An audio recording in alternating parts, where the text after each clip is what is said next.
John chapter 14, verse 6. Jesus answered, I am the way and the truth and the life. No one comes to the Father except through me. Now we are going to look at the second great sola, and which is solus Christus, or other theologians call it solo Christo. And this means Christ alone. This declares that our salvation is accomplished by the mediatorial work of the historical Christ alone. His sinless life and substitutionary atonement alone are sufficient for our justification and reconciliation to the Father.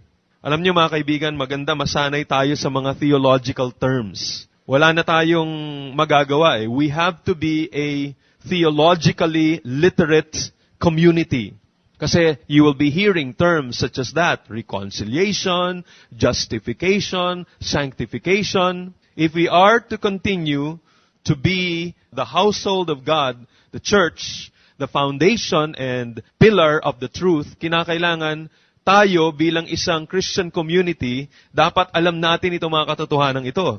Marami kasing mga mananampalataya ngayon, hindi na masyadong conscious regarding these terms. They take these things for granted. And this is the reason why napakadali ang mga members ng mga churches na yon nadadala ng mga false teachings. Yung mga pastors sila o mga leaders sila nag-i-introduce ng false doctrine, hindi napapansin ng mga members.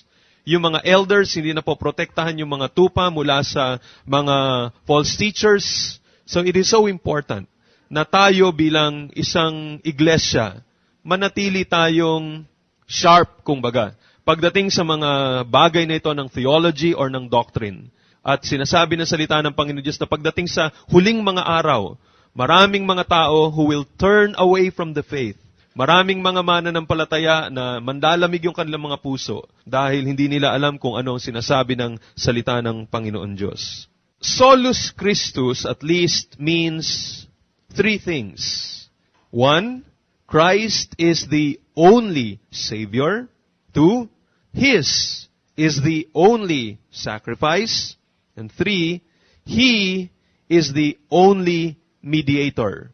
But for now, we're going to look at two things. First is the only Savior. Christ is the only Savior. Now, one of the word that really offends so many people regarding this solas is the word sola or solus. Yung term na yan, ang very offending. Yes, talk about a Savior.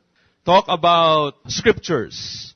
Talk about grace. Talk about faith. But don't mention only or alone. Don't say Christ alone is the Savior. Don't say Christ alone justifies.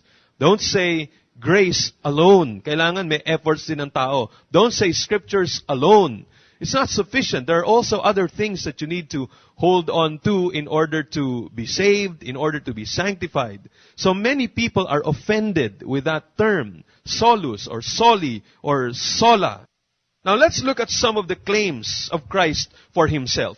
Si Jesus Christ, ang ating Panginoon, na pinapakita ng Biblia na tanging tagapagligtas, makikita natin in His own words. Yung kanyang mga claims patungkol sa kanyang pagiging tagapagligtas ay universal at saka exclusive. Pag sinabi natin universal, ang claim niya patungkol sa kanyang sarili, siya ang tagapagligtas ng buong mundo. Walang exempted na grupo ng mga tao. Hindi pwedeng sabihin ng mga Muslim, hindi pwedeng sabihin ng mga Hindus, hindi pwedeng sabihin ng mga Buddhist. Siguro si Kristo tagapagligtas lamang ng mga Kristiyano. Pero kami, hindi kami kasama sa kailangan pang iligtas ni Jesus Christ. Meron kaming ibang Savior. At sapat na yung Savior namin para sa amin. Para sa amin si Muhammad. Para sa amin si Buddha. Para sa amin si Confucius. Not so. The claims of Jesus Christ is universal. Ang kanyang pagiging tagapagligtas ay tagapagligtas ng buong mundo. At ang ating Panginoon Hesus, ang kanyang claim din ay exclusive. Sinasabi niya, siya lamang ang tanging tagapagligtas. There is no other Savior. Look at what He says. In John chapter 8 verse 12, we find His universal claim.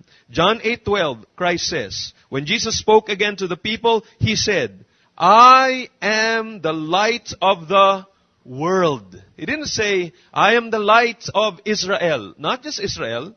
He says, I am the light of the world. Whoever follows me will never walk in darkness, but will have the light of life. Grabe itong claims ng ating Panginoong Hesus. Sabi niya, ako ang liwanag, ako ang ilaw ng buong mundo. Buong mundo. Hindi lamang ng mga Hudyo, pati na rin ng mga Gentiles. Look at John chapter 14 verse 6, our opening text. Here is His exclusive claim. Sabi niya sa John 14 verse 6, Jesus answered, I am the way and the truth and the life. No one comes to the Father except through me. Tingnan niyo yung article na ginamit dito. I am the way, the truth, the life. Wala nang iba. Siya lamang. And Christ reinforces this exclusiveness by the negative. Dinagdagan niya, sabi niya, no one comes to the Father except through me. So, anong pinalalabas nito? Pinalalabas nito na sinungaling ang sinumang so-called religious teacher that claims there are many ways to God. Ay magagalit talaga sa atin yung mga pluralists. Pag sinabing pluralist, sila maraming mga paraan, maraming mga way patungo sa langit, maraming katotohanan. Pero hindi, sinasabi ni Jesus Christ, sinasabi ng Biblia, iisa lang ang tanging daan. Now look at what others have said about Christ. John the Baptist said, look, in John chapter 1 verse 29, the Lamb of God who takes away the sin of the world. He talks about the Savior who will take away the sin of the world. Buong mundo, kasama na yun. Of course, kung buong mundo, ang kasalanan ng buong mundo, kinuha ni Jesus Christ, wala nang matitira. Hindi naman sinabi dito ni John the Baptist, behold, the Lamb of God who takes away 99% of the sins of the world. Hindi. Sabi niya, the sin of the world. Peter said in Acts chapter 4 verse 12, salvation is found in no one else. For there is no other name under heaven given to men by which we must be saved. Grabe itong mga pananaw nitong mga apostol na ito. Para sa kanila, exclusive ang claims ni Jesus Christ. Talagang tanging iisa lamang ang paraan para sa kaligtasan. Magalit na lahat ng tao, patayin na sila. Pero para sa kanila, dahil itong totoo, itong revelation ng Panginoon, iisa lamang ang paraan ng kaligtasan. Sa 1 John chapter 4 verse 14, John gives the same testimony. Sabi niya, and we have seen and testify that the Father has sent His Son to be the Savior of the world. Kami, mga witnesses kami, na pinadala ng Ama si Jesus Christ upang maging tagapagligtas ng buong mundo. Si Pablo naman, tingnan natin, the Apostle Paul, he wrote in 1 Timothy chapter 1 verse 15, here is a trustworthy saying that deserves full acceptance. Ito talagang mapagkakatiwalaan natin itong katotohanan ito na dapat tanggapin nating lahat. Buong-buo ang pagtanggap natin, walang pagdududa, hindi na natin kailangang hatiin yung ating paniniwala patungkol dito, maging buong pagtanggap natin at paniwala natin sa katotohanan ito. At ano yun? Christ Jesus came into the world to save sinners, of whom I am the worst. Dagdag pa niya. Pero ito nga, Christ Jesus came to the world to save sinners sa mundo. Look at Romans chapter 5 verses 18 and 19. Sulat pa rin ito ni Pablo.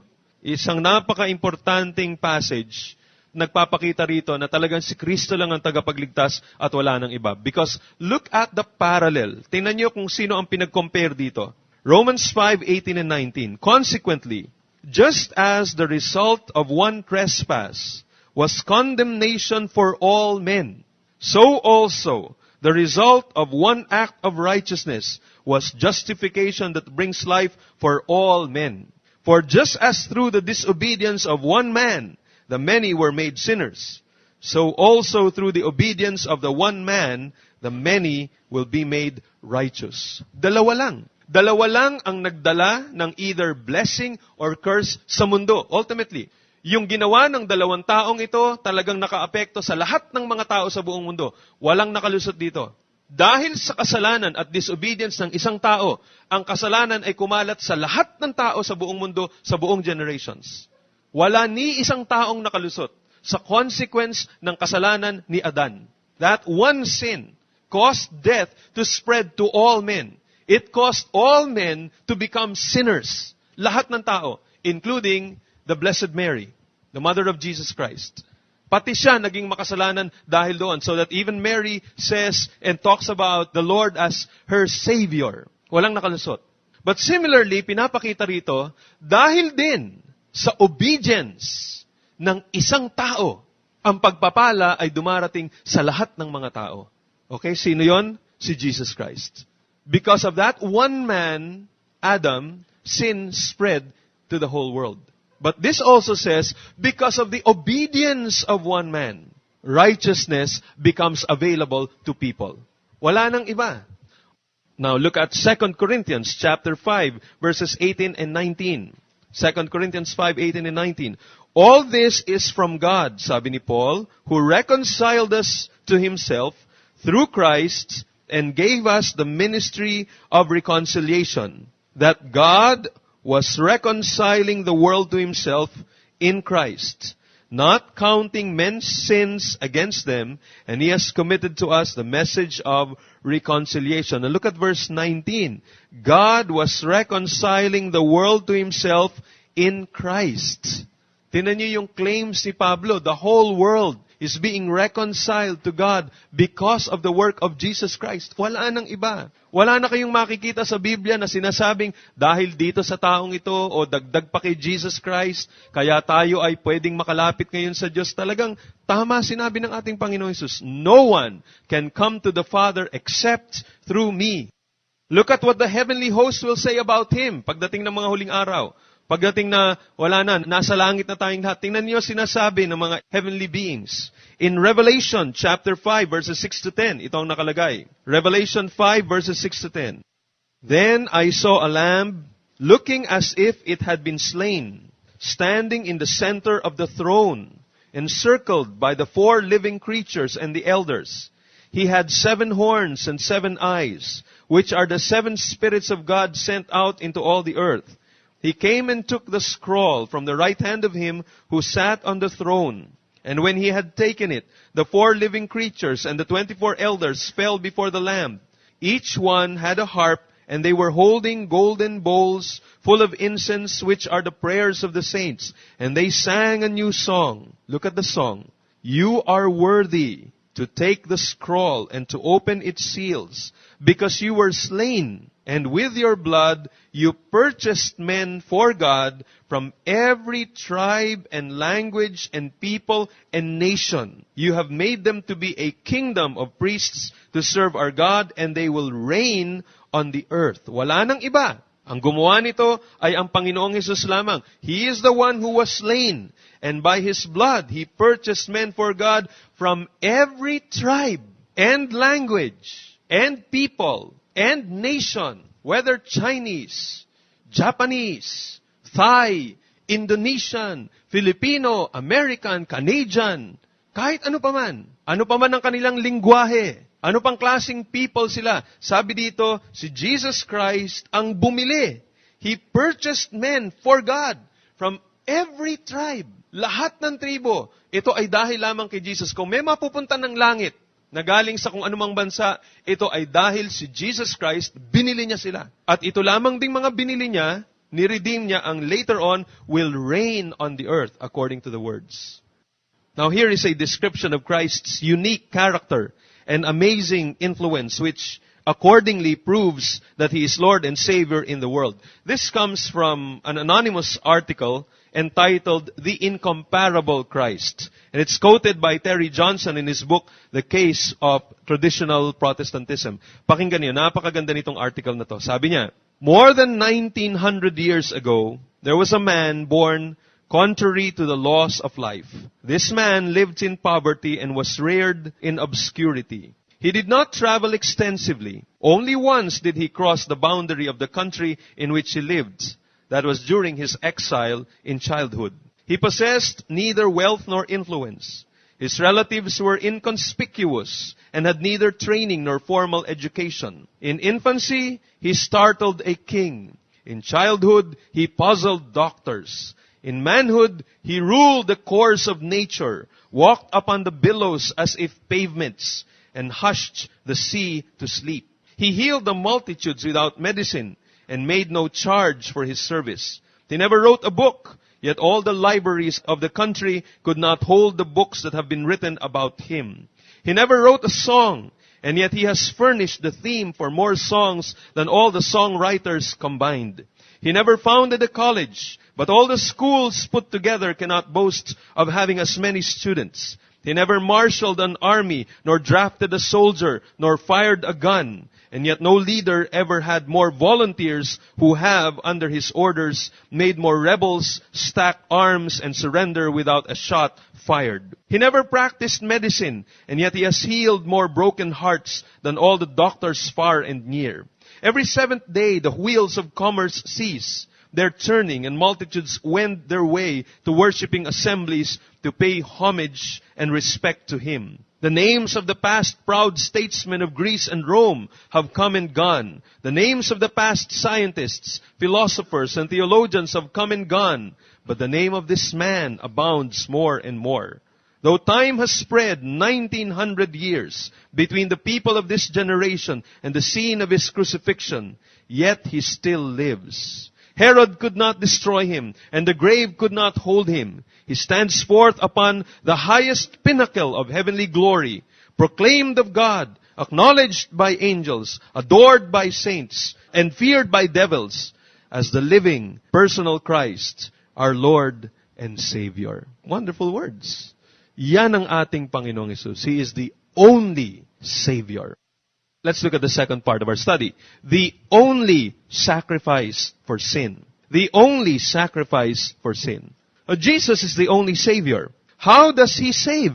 Paano nagliligtas ang ating Panginoon? By His death on the cross. Now, how does the cross save? How does it work? It's not enough that, kasi may ibang mga tao, tingin nila, well, yes, the cross saves. So, all they know about the cross is making the sign of the cross. Pagka mayroong aswang o kinakatakutan nila, andun yung cross. Pagka may vampira, andun yung cross. And they think that that is how it works. So, yun ang kanilang paningin patungkol doon. But not so. So, let's ask the question, according to Scriptures, how does the cross work? Paano nagliligtas ang Panginoon sa pamamagitan ng krus? James Boyce writes, in order to understand the cross, we must begin by considering the seriousness of sin. Sin is an infinite offense against God's utterly upright character. If we don't understand that this is how serious sin is, we will assume that all God needs to do is forgive us. Indeed, that He owes us forgiveness. We forgive other people. We think, why shouldn't God just forgive us? Pero sabi ni Boyce, but God cannot just pardon. And to think so is itself an offense. Hindi natin maintindihan eh. Bakit kinakailangan pa ng cross? Ba't pa kailangan yung ginawa ni Jesus Christ? Hindi ba pwedeng sabihin na lang ni God, okay, I forgive you, nagkasala ka, pray ka kay Lord, sabi mo, Lord, I'm sorry. And then, just expect God to say, okay, I forgive you. Di ba parang mga bata, minsan nga, nagsumbong yung isang bata, sabi, Pastor, my classmate did this to me. So I'd call the other one and say, what did you do? I did this and I did that. Do you think that's the right thing to do? And he acknowledges it's wrong, it's sin. Okay, I'll say, okay, you ask forgiveness. Dito sa sinaktan mo, humingi ka ng tawad. You apologize. I'm sorry. Or you forgive. I forgive you. Okay, peace na kayo, ha? And that's all there is to it. Well, all they needed to do was just to say, I'm sorry, and then the other one declares, okay, I forgive you. Now, we think, because we're thinking in terms of human thinking, we say, well, shouldn't God be doing the same thing in terms of His relationship to us? When we sin against God, couldn't God just say, okay, I forgive you? Couldn't God just pardon? No, He cannot do that. Kaya nga maganda ito eh. You have to understand sin. Sin is infinite offense against an infinitely holy God. Kailangan maintindihan natin yung kasalanan ng gano'n. Kasi tayo, pag pinag-uusapan natin kasalanan, parang minsan, yun nga, maliit lang ang kasalanan, hindi yun masyadong malaki, hindi yun masyadong mabigat, pero sa mata ng Panginoon Diyos, hindi gano'n. A holy God does not wink at sin, because sin dishonors a God who upholds a just moral order. There is need to make reparation for damage done or to make amends. Sin demands punishment. Ezekiel 18 verse 4 says, the soul that sins, it shall die. Romans 6 verse 23 says, the wages of sin is death. Forgiveness requires death as well. Hebrews chapter 9 verse 22 says, without the shedding of blood there is no forgiveness. Because the sin committed against God is an infinite offense, there is a need for an infinite sacrifice to pay for sin. And these are all addressed in the cross of Christ. Someone said, the cross of Christ is the very heart and essence of Christianity. The meaning of the death of Christ on the cross is so rich and so complex that its full comprehension will always lie beyond our grasp. The theology of the cross might be described by the words one writer used to describe the theology of the fourth gospel. He called it a pool in which a child can wade, as well as an ocean in which an elephant can swim. Ganon daw yung Gospel of John. I think it's Leon Morris who said it, na sinasabi niya na ang Gospel of John daw ay parang isang pool. Imagine, swimming pool na mababaw lang yung tubig, na pwedeng mag-wade ang isang bata. Pwede siyang maglakad doon sa mababaw na tubig na yon. Or pwede ring ang elepante ay lumangoy na parang isang napakalaking dagat. So it's simple enough to understand, but it's also so complex na hindi mo maaabot yung ilalim nung katotohanan na nakalagay sa Gospel of John. Similarly, ganun din ang cross. It's so simple. An ordinary child can understand it, but even yung mga talagang malalalim na mga theologians, talagang hindi nila maaabot yung pinakailalim nun o pinakalawak ng katotohanan na tinuturo regarding the cross of Jesus Christ. We begin to see the complexity of the cross as soon as we list the words commonly used to explain it. Tingnan nyo, itong mga words na ginagamit to explain the cross: atonement, propitiation, expiation, substitution, sacrifice, satisfaction, redemption, ransom, mediation, reconciliation, and so on. Tingnan nyo, yun lang, cross. We're just talking about the cross of Jesus Christ. Pero to be able to explain it, kailangan mo itong iba't ibang mga terms na ito. Today, I'm just going to look at a few words at nais ko ipaliwanag sa inyo. They are atonement, expiation, redemption, propitiation, and substitution. I-focus ko lamang dito sa mga 5 terms na ito. Now, let me begin with the word atonement. Again, we're looking at the explanation of the cross. So, itong isang ginagamit na term para ipaliwanag yung cross ng ating Panginoong Yesus. This term carries the idea of removing offense by payment of ransom, and so bringing the offender and the offended together. So yan, pag sinabing atonement, kasama dito ang pagtanggal ng samaan ng loob ng dalawang magkaaway dahil meron kang ransom na binayad. In Christian theology, atonement is the central doctrine of faith and can properly include all that Jesus accomplished for us on the cross. No? Pwedeng ito yung isang term na nagko-cover ng marami pang mga terms na nabanggit ko. Our Lord's work of atonement looks in 4 directions: toward sin, toward us, toward Christ, and toward God the Father.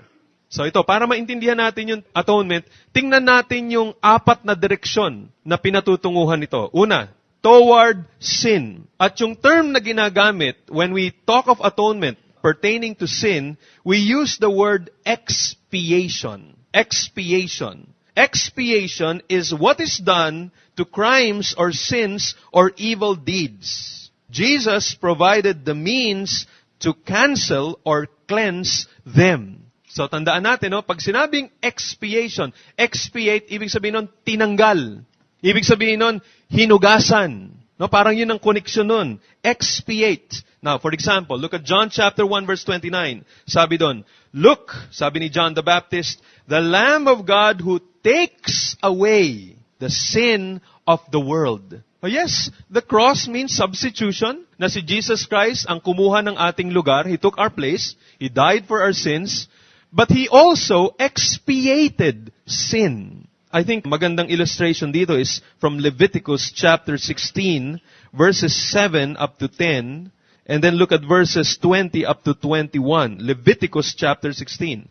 Dito natin makikita that one illustration cannot fully describe the work of the cross of Jesus Christ. Hindi pwedeng isa lang eh. Kailangan meron pa tayong ibang mga aspetong tingnan para maintindihan natin yung kabuuan ng kaligtasan.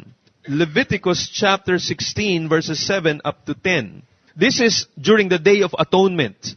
This happens only once a year. At ito ang kanilang kasama sa kanilang ginagawa. Look at Leviticus chapter 16 verses 7 to 10. Then, ito ang gagawin ng high priest.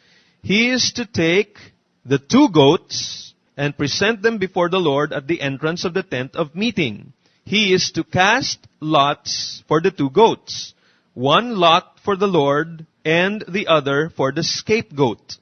Aaron shall bring the goat whose lot falls to the Lord and sacrifice it for a sin offering. But the goat chosen by Lot as a scapegoat shall be presented alive before the Lord to be used for making atonement by sending it into the desert as a scapegoat.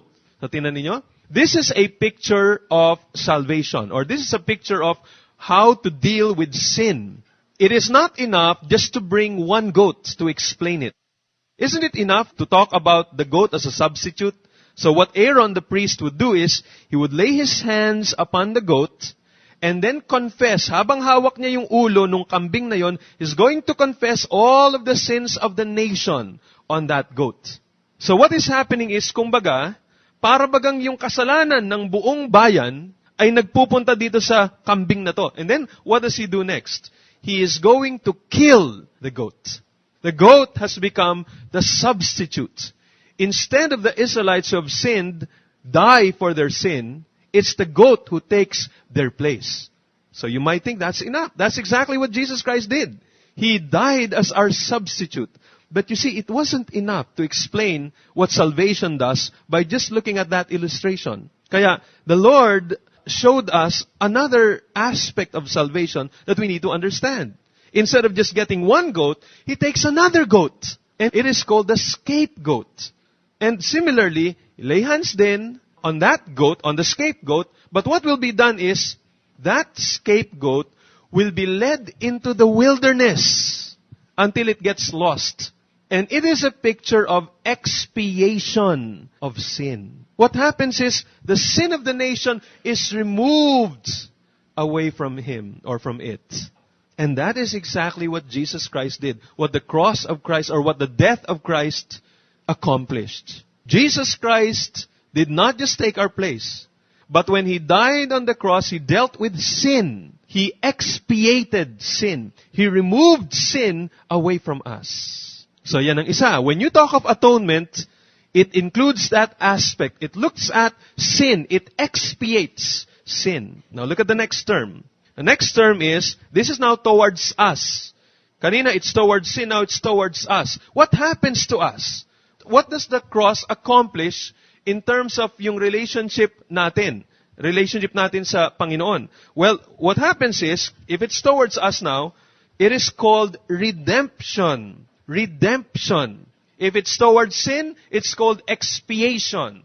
If it looks at us, it is redemption. This is a metaphor used in both Old Testament and New Testament to describe God's merciful and costly action on behalf of sinful human beings. The basic meaning of the word is to release or freedom on payment. So the basic meaning of the word is release or freedom on payment of a price. Deliverance by a costly method.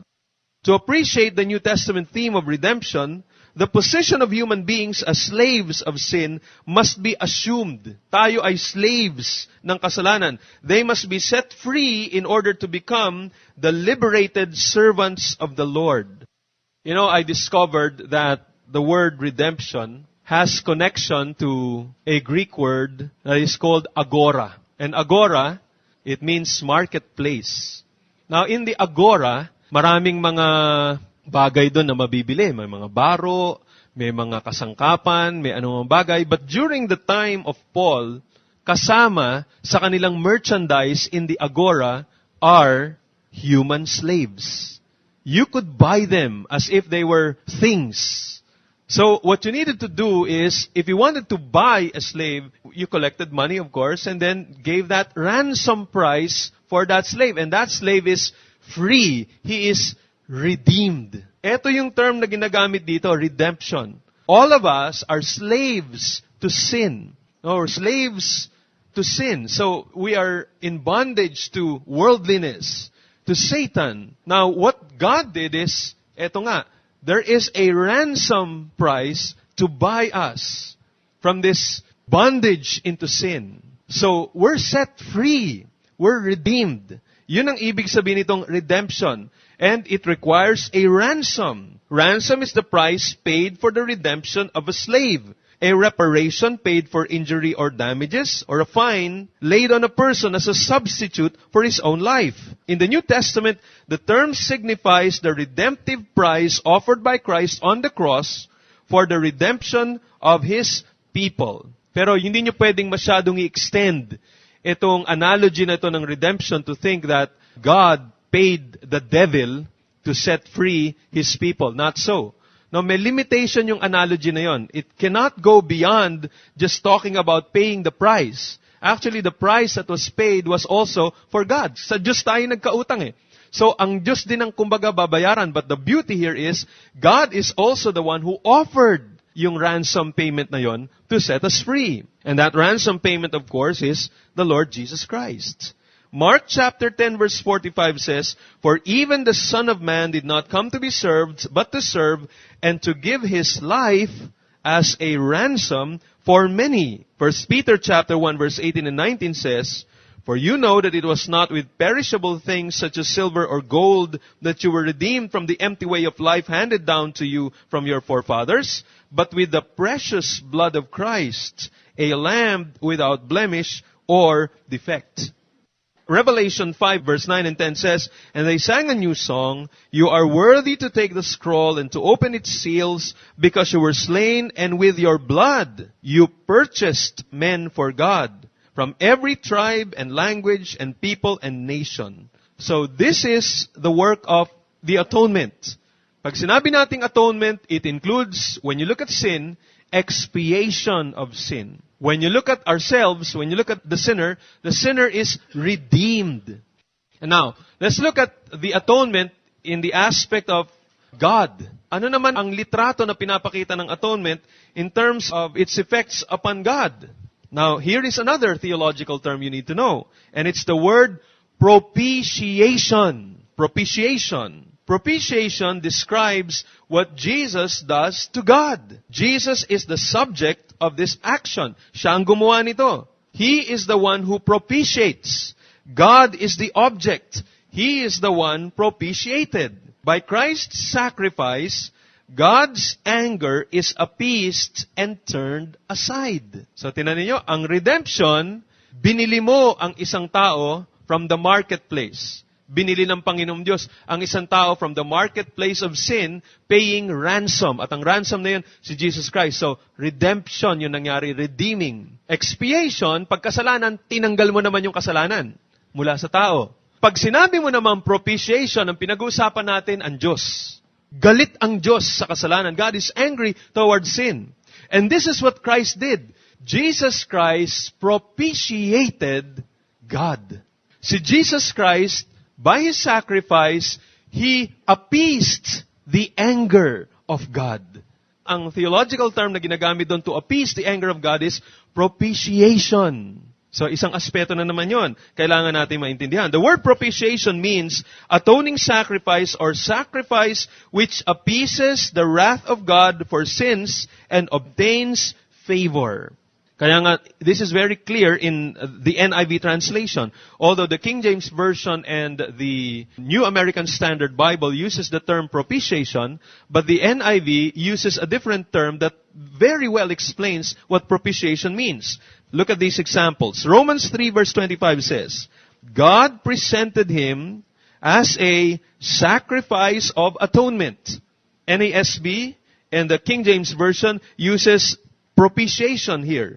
But here it says, in the NIV, God presented Him as a sacrifice of atonement. Now, if you look at the notes of the NIV, in your Bibles, if you're using an NIV, it says, "Or as the one who would turn aside His wrath, taking away." So it means, etong sacrifice of atonement means that when Jesus Christ offered Himself as a sacrifice, It was to turn aside the wrath of God, taking away His anger. 1 John chapter 2 verse 2, ganun din yun. He is the atoning sacrifice for our sins, and not only for ours, but also for the sins of the whole world. Sabi ng NIV note, or, He is the one who turns aside God's wrath, taking away our sins. So si Jesus Christ is the one who turns aside God's wrath, taking away our sins. 1 John chapter 4 verse 10. This is love, not that we loved God, but that He loved us and sent His Son as an atoning sacrifice for our sins. Or again, King James Version says propitiation. But the NIV note says, or, as the one who would turn aside His wrath, taking away sin. And Hebrews chapter 2 verse 17, for this reason He had to be made like His brothers in every way, in order that He might become a merciful and faithful high priest in service to God, and that He might make atonement for the sins of His people. O yung salitang atonement dito means that He might turn aside God's wrath, taking away sin. So ito ang ibig sabihin ng propitiation. It is what Jesus Christ did so that the anger of God is appeased and turned aside. And then, in effect, nangyari, we receive the favor of God. Now, there are many people, and even Christians, who do not know or understand this word, the word propitiation. And one reason is because that word is an unusual word, and it is far from the experience of ordinary people. The word justification is still used in our law courts. The word redemption is used in pawn shops. But propitiation is foreign to us. Propitiation is a word that is taken from the world of ancient religion.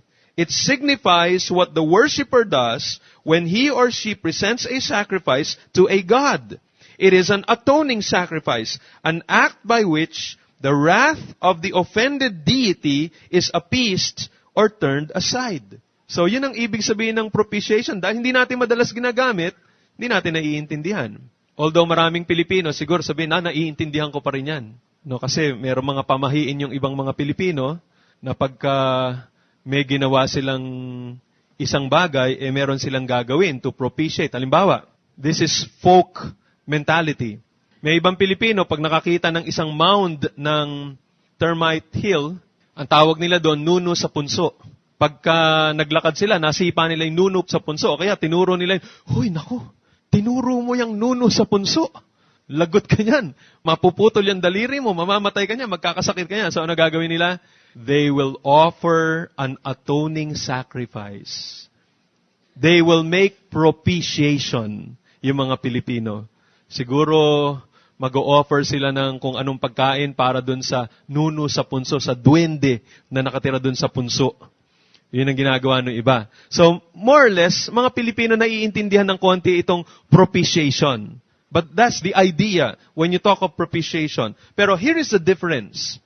The difference is, when you talk of human propitiation and appeasing the wrath or the anger of a God with a small g, this is very different from the kind of propitiation that happens biblically. Bakit? Because here in the human perspective, when you talk of propitiation from our point of view, we initiate the sacrifice. We offend a God, small g, and we initiate. Tayo ang gumagawa ng sakripisyo on our own. The Bible is different. Here is how the Bible works. We offend God. But then, instead of man initiating the sacrifice, God is the one who initiates the sacrifice. He sends us the sacrifice, the ransom, and He says, you trust in my ransom, and then my anger will be appeased. Baliktad.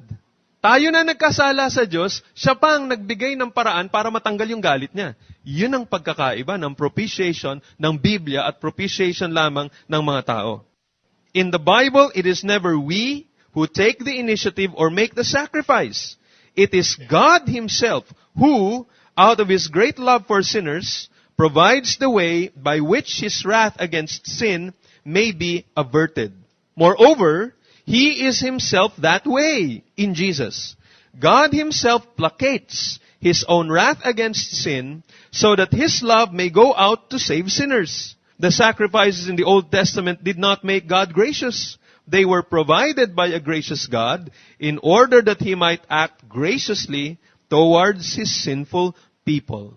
Okay, so meron na tayo nakitang tatlong bagay. When we talk of atonement, when we we look at it from the direction of sin, it is expiation of sin, removal of sin. When we look at it at the direction of the sinner, we talk of redemption. When we talk of it in terms of direction towards God, we talk of propitiation, appeasing the anger of God. But now there is another direction. It is toward Christ. Here is what Christ did. And the word I want you to know is substitution. Christ's death was substitutionary. Jesus said He gave His life a ransom for many. Mark chapter 10 verse 45. He died for or on behalf of many. He died in their place. Mark chapter 14 verse 24 says that His blood of the new covenant was poured out for many. That is, on their behalf, in their place, or for their benefit. Similarly, Paul said in 2 Corinthians 5:14, "For Christ's love compels us because we are convinced that one died for all, and therefore all died." Paul says, one died for all, therefore in Him all died. Jesus died as our representative. As our representative, He stood in our place. Look at Galatians chapter 3 verse 13. Christ redeemed us from the curse of the law by becoming a curse for us. For it is written, "Cursed is everyone who is hung on a tree." The punishment due to us was meted out to a substitute, a replacement. So si Jesus Christ ang naging curse para sa atin. Now turn your Bibles in the Old Testament to Isaiah 53 verses 5 to 8. Because of all passages in the Old Testament, this is the most clear, pertaining to the substitutionary nature of the work of the Messiah. Isaiah chapter 53 verses 5 up to 8. Look at what happened to Jesus Christ. Let's start with verse 4. "Surely He took up our infirmities and carried our sorrows. Yet we considered Him stricken by God, smitten by Him and afflicted. But He was pierced for our transgressions. He was crushed for our iniquities. The punishment that brought us peace was upon Him, and by His wounds we are healed. We all like sheep have gone astray. Each of us has turned to his own way, and the Lord has laid on Him the iniquity of us all. He was oppressed and afflicted, yet He did not open His mouth. He was led like a lamb to the slaughter, and as a sheep before her shearers is silent, so He did not open His mouth. By oppression and judgment He was taken away. And who can speak of His descendants? For He was cut off from the land of the living. For the transgression of my people He was stricken. For the transgression of others He was our substitute. Kapalit natin ang ating Panginoong Yesus. And because the sacrifice of the Son of God was substitutionary, it was complete. It was complete. It is final and sufficient. It does not need to be repeated or supplemented.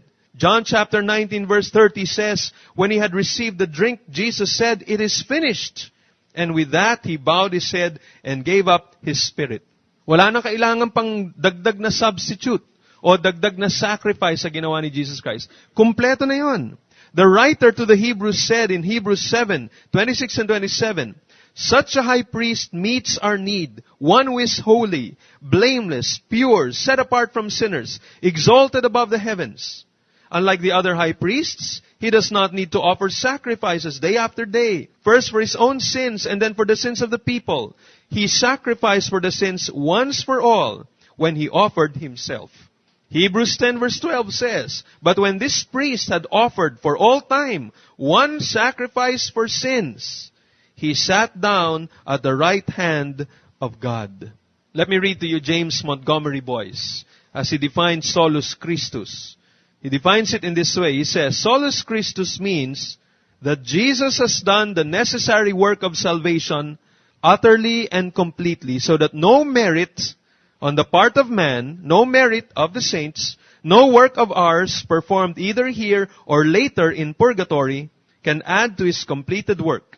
In fact, any attempt to add to Christ's work is a perversion of the gospel, and indeed is not gospel at all."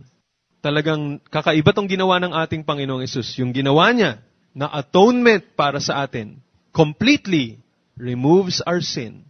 Completely appeases the wrath of God. Completely redeems us. Yung pagiging substitute ni Jesus Christ ay hindi na kinakailangan ng dagdag. Kompleto na yun. It is sufficient to bring justification and salvation to the sinner who trusts in Him. And I'd like to close now with this portion na nagpapakita ng bakit, siguro pwede ko nang masabi, bakit hindi ako Katoliko ngayon? Why I am not a Roman Catholic? Why was there a time wherein I realized I cannot remain a Catholic and at the same time remain true to the gospel of Jesus Christ? And this is the reason why Protestants were persecuted during the time of Martin Luther. Because when they began to see what Scripture says and made the Bible as final authority for their lives and for their doctrine, that led them to an understanding of salvation. And they saw that salvation is through Christ alone. And the work of Christ is complete. The work of Christ is sufficient. That's why they began to reject all other errors of the Roman Catholic Church. The position of Rome articulated, listen to Terry Johnson in his book, The Case for Traditional Protestantism. He writes, the position of Rome articulated by the Council of Trent, reaffirmed by Vatican II, was that the sacrifice of the Mass is propitiatory, both for the living and the dead.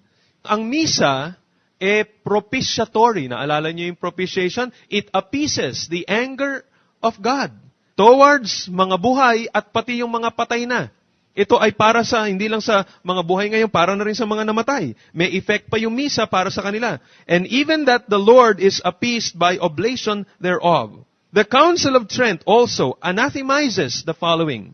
So ito ang official writing ng Council of Trent.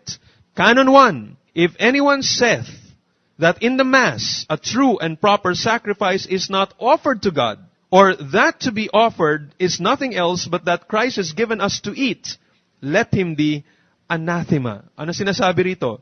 Ang sino mang tao daw na nagsasabi ang misa ay walang totoong sakripisyo na ino-offer sa Panginoong Diyos. O di kaya ang misa ay pagkain lang. Di ba? Dahil may bread at may alak doon.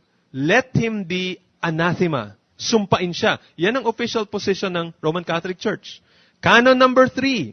If anyone saith that the sacrifice of the Mass is only a sacrifice of praise and thanksgiving, or that it is a bare commemoration of the sacrifice consummated on the cross, but not a propitiatory sacrifice, or that it profits him only who receives, and that it ought not to be offered for the living and the dead, for the sins, pains, satisfactions, and other necessities, let him be anathema.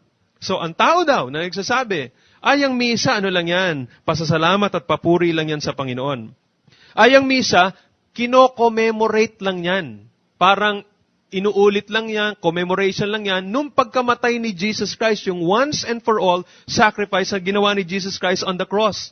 At ang misa, walang magagawa yan. Hindi yan propitiatory sacrifice na magbe-benefit yung mga buhay ngayon at saka yung mga batay.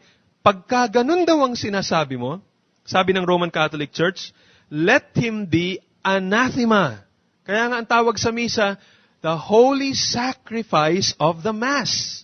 Kaya nga ang tawag dun sa hostya, the body of Christ. Ang tawag dun sa alak, the blood of Christ. Because of the words of the priests, yung nakikita nating hostya at saka alak, actually, it really becomes the actual body and blood of Christ. So what the priest does is, he actually offers a sacrifice. Kaya ang tawag din sa kanyang lamesa is, altar. Parang hinihiga uli yung katawan ni Jesus Christ. Parang pinapatay siya uli. At yun daw, may epekto para sa mga taong namatay na at sa mga taong buhay. Hindi lang daw yung nagpupuri ka sa Panginoon, hindi lang yung commemoration. Merong actual na sacrifice na nangyari doon. Kaya nga sa misa, and I know this because dati akong Katoliko, magpapari sana ako noon. Pag mga panahon ng ganito, ano ginagawa ng mga tao? Lumuluhod sila.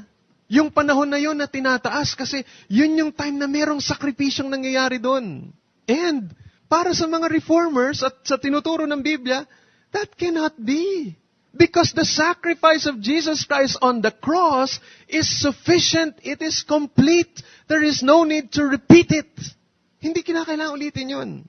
This doctrine of the Mass denied the finality and sufficiency of the sacrifice of Christ if the cross is in need of continual supplementation through the altar. Communion is a supper, said the Reformers, not a sacrifice. It is served upon the table of the Lord, not an altar. His sacrifice was once for all, and anything that weakens our sense of its finality robs it of its glory. The Reformers also rejected the terms priest and altar as appropriate for Christian ministry. Priests, clothed in vestments, offer sacrifices upon altars. Christian clergy are pastors or ministers dressed in simple robes who feed and tend God's sheep through the ministry of God's Word. Kaya wala tayong altar. Ito, pulpito. We declare the Word of God. We don't offer the sacrifice. The Reformers rejected the treasury of the saints as superfluous. Nowhere does Scripture mention such a treasury. Moreover, one need not go to saints for merits, even if they had any, because Christ's merits are sufficient. The Reformers rejected the doctrine of purgatory, where the souls of believers are alleged to go to be purged of the guilt and stain of unpaid sins. In Christ, there are no unpaid sins. For the believer, Christ's sacrifice covers all his sins for all time. Moreover, death is final. It is appointed for man once to die, and after this, the judgment. The Reformers also rejected the sale of indulgences, whereby one could purchase the benefits of the treasury of merit, thereby reducing one's temporal punishments in purgatory. Merits are not for sale. They are freely reckoned to our account in Christ. The Reformers also rejected prayers for the dead, because as Calvin put it, the entire law and the gospel do not furnish so much as a single syllable to pray for the dead. They did not pray for the dead because the dead are in eternity. Their future is sealed. Either by Christ's sacrifice, they are in heaven, or because of rejecting Him, they have descended into hell. His sacrifice was once for all and sufficient for all our sins. The whole ministry of the church is transformed by one's view of the finality and sufficiency of Christ's atonement. Now, it's so sad when you see people who are ignorant of this fact of solus Christus. When God makes His final decision when a person dies, that will be His final decision. There is no need to change it. He will not need any other lawyers and say, do you have any other witness? Do you have any other evidence? So that I will have to undo or to reverse my decision. There is no need, because God knows us thoroughly. God knows everything. And it's very sad that still so many of people today buy certain cards so that prayers can continually be offered for their loved ones. Go through certain sacrifices. Dishonor Jesus Christ and His sacrifice because they are holding on to other merits of saints or good people. They hold on to indulgences in order to supplement the work of Jesus Christ. There is no need for that. If you are a believer, put your trust in Christ alone. We thank God that we have been delivered from so much superstition because of the work of Jesus Christ, because of the Word of God declared to us. Buksan natin ang ating mga Biblia sa 1 Timothy chapter 2 verses 5 and 6. For there is one God and one mediator between God and men, the man Christ Jesus, who gave Himself as a ransom for all men, the testimony given in its proper time. Under the first principle, Christ is the only Savior, we learn that the Bible teaches that Christ alone is Savior of the world. In stark contrast with the pluralistic view that all religions lead to one God, Christ makes this exclusive claim in John chapter 14 verse 6. I am the way and the truth and the life. No one comes to the Father except through me. And this is the unanimous declaration of the writers of Scriptures, that the Father has sent His Son to be the Savior of the world, and that salvation is found in no one else. For there is no other name under heaven given to men by which we must be saved. Under the second principle, His is the only sacrifice for sin, We learned it is only by Christ's substitutionary death on the cross are sinners saved. This is how the Lord Jesus saves.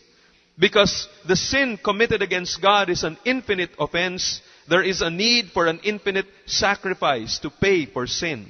Without the shedding of Christ's blood, there can be no forgiveness of sins.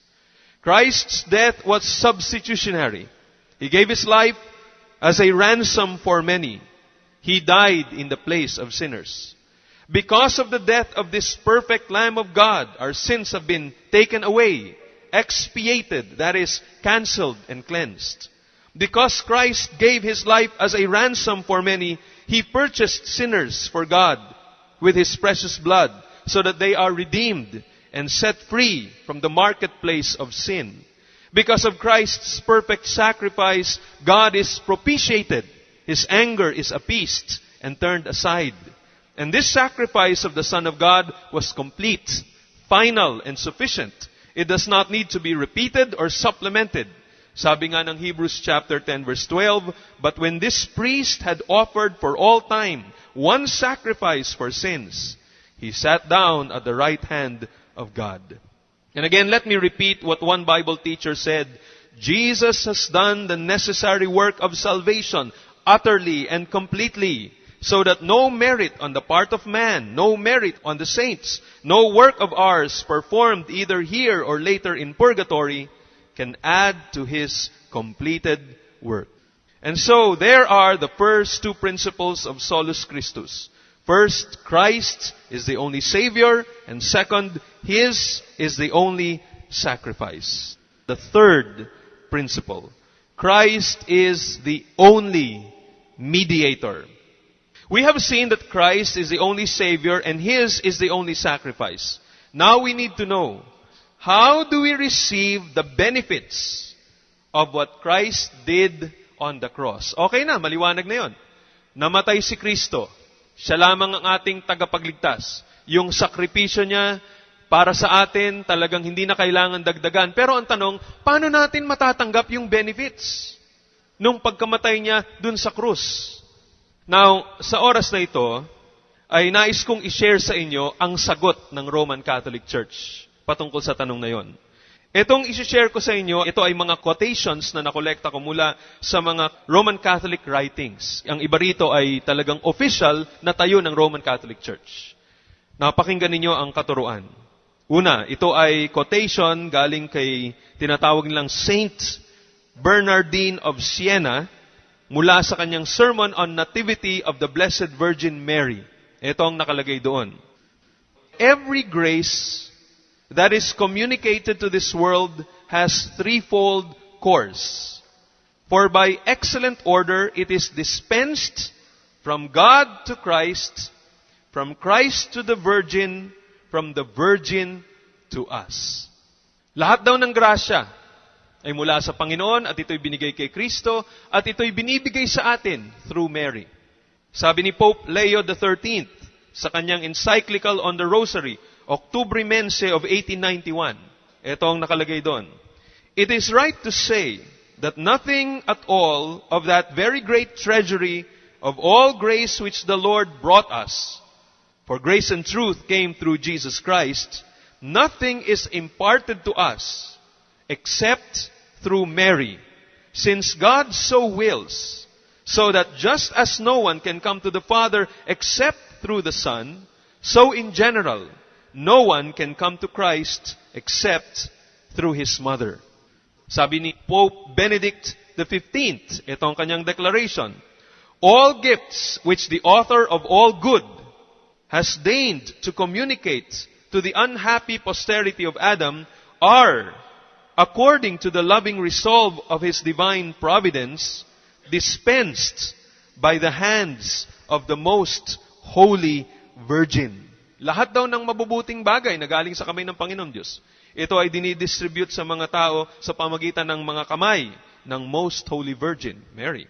Sabi ni Pope Pius X, ang tawag niya kay Mary ay ganito, dispenser of all gifts, which Jesus has acquired for us through His death and His blood. So tingnan nyo, si Jesus Christ, Dahil sa kanyang pagkamatay sa cross, dahil sa kanyang dugo, nakuha niya lahat ng mga pagpapala na available para sa mga tao. But the only way that can be dispensed, kapag narinig niyo yung dispense, tandaan niyo yung dispenser. Yan sa tubig, di ba? Yan yung pag-distribute ng tubig. So, nadidistribute itong mga pagpapalang ito sa atin sa pamamagitan ni Mary.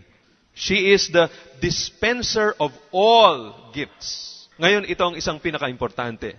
Sabi ng Vatican II, Dogmatic Constitution on the Church, Lumen Gentium, numbers 61 and 62. Ito ang nakalagay. In suffering with Him, as He died on the cross, she cooperated in the work of the Savior, referring to Mary, in an altogether singular way, by obedience, faith, hope, and burning love, to restore supernatural life to souls. As a result, she is our mother in the order of grace. This motherhood of Mary, in the economy of grace, lasts without interruption from the consent which she gave in faith at the Annunciation, and which she unhesitatingly bore with under the cross, even to the perpetual consummation of all the elect. For after being assumed into heaven, she has not put aside this saving function, but by her manifold intercession, she continues to win the gifts of eternal salvation for us. By her motherly love, she takes care of the brothers of her Son who are still in pilgrimage and in dangers and difficulties until they be led through the happy fatherland. For this reason, the Blessed Virgin is invoked in the Church under the titles of Advocate, Auxiliatrix, Adjutrix, and Mediatrix. The more popular catechism of the Roman Catholic Church uses the titles Advocate, Helper, Benefactress, and Mediatrix. Ito yung kadugtong nitong Vatican II article na to. Sabi ng mga sumulat nun, this, however, after sabihin na si Mary daw, advocate, mediatrix, etc., sabi nila, this, however, is to be understood that it takes nothing away or adds nothing to the dignity and efficacy of Christ, the one mediator. For no creature can ever be put on the same level with the incarnate Word and Redeemer. So, pagkatapos silang itaas masyado si Mary, bawi. May bawi na ginawa. So sabi, pero wag naman daw ninyong isipin na ito ay nagpapadagdag o nababawasan yung efficacy, yung effectivity ng ginawa ni Jesus on the cross para sa mga makasalanan. I read somewhere, sabi ganito, a rose by a different name smells as sweet. Kahit na ibahin mo ang pangalan ng rose, rose pa rin yun. In other words, however Catholic defenders clarify the position of Mary and explain that her mediatorial work takes nothing away or adds nothing to the dignity and efficacy of Christ as the one mediator, the fact still remains that if a person can only receive the benefits of what Jesus Christ did on the cross through her, then Mary's role in effect diminishes the usefulness of Christ's own work. Diba? Logical naman yan eh. Kahit na ano sabihin mo na talagang si Jesus Christ lang ang mediator, si Jesus Christ lang ang talagang tagapagligtas, pero kung sabihin mong wala kang matatanggap na pagpapala o benefit mula dito sa ginawa ni Jesus Christ, hanggat hindi ito binibigay sa'yo ni Mary, di parang lumalabas, nababawasan na rin yung ginawa ni Jesus Christ kasi wala, hindi mo rin siya matatanggap hanggat di dumaan dito kay Mary. Now, according to the Catholic doctrine, Mary's work as mediatrix began at the Annunciation when she gave consent to become bearer of the Savior. Remember, in the Gospel of Luke, may nagpakitang angel kay Mary at in-announce na siya ay ang magiging anak ng Son of God. Ipapanganak si Jesus Christ through her. Now, sabi ng Roman Catholic Church, diyan nagsimula yung mediatorial work ni Mary. And according to them, this saving function has continued when she was at the cross and has not been interrupted even after her assumption to heaven. Now, for those who do not know regarding itong assumption of Mary to heaven, ito yung kanilang paniwala that Mary never died.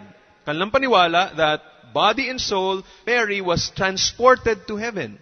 Parang siguro yung nangyari dun kay Elijah, ganun din daw ang nangyari kay Mary, na hindi siya namatay, hindi siya nilibing, kundi bigla na lang nagkaroon itong parang resurrection sa katawan ni Mary at napunta na siya doon sa langit with her body.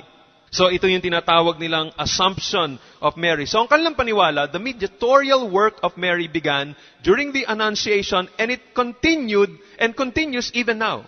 Ngayon si Mary is seated in the heavens together with the Lord, interceding for all believers. Yun ang turo ng Roman Catholic Church. And it is through her that the graces gained by Jesus Christ through the cross is dispensed to His people. Now, I would like us to look into this for a moment before looking at what Christ has done. Ano ang tinuturo ng Scripture patungkol sa role ni Mary? Is she truly the dispenser of grace? Talaga bang mediator nga siya? Well, siguro una nating tingnan, yun na ngang nakalagay sa Luke chapter 1 na sinasabi nilang pinagsimulan ng mediatorial work ni Mary. Turn your Bibles to Luke chapter 1. Dito natin makikita yung Annunciation. Now, masasabi ko quickly that Mary could not have been a mediatrix even if hypothetically she did. She could not have begun her mediatorial work during the time of the Annunciation because etong dahilan kung bakit hindi siya pwedeng naging mediator during this time. Dahil just a few moments after the Annunciation of the angel, Mary said in Luke chapter 1 and verse 47, by the way, the announcement is in Luke chapter 1, verse 28. Nakalagay doon, the angel went to her and said, "Greetings, you are highly favored, the Lord is with you."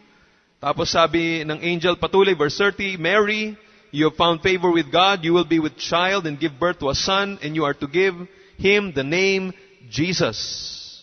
And then si Mary ay sumagot sa verse 38, "I am the Lord's servant." Mary answered, "May it be to me as you have said." Then the angel left her. So, parang pinapakita rito, dahil sa ginawa ni Mary, naging instrument siya upang si Kristo ay maipanganak dito sa mundong ito. So, parang may role siya para siya tuloy naging co-mediatrix. Pero, makikita natin na hindi pwedeng ganito ang sinasabi rito dahil just a few moments.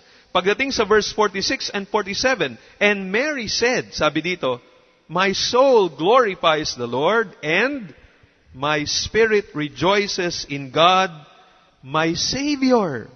Sabi nga ng isa, the dispenser of grace cannot be at the same time in need of grace. Kung ikaw ang magdi-distribute ng grace, hindi pwedeng ikaw rin nangangailangan ng grace. Kailangan superabounding ka na in grace, at saka pwede kang magbigay sa iba, hindi yung ikaw mismo nangangailangan.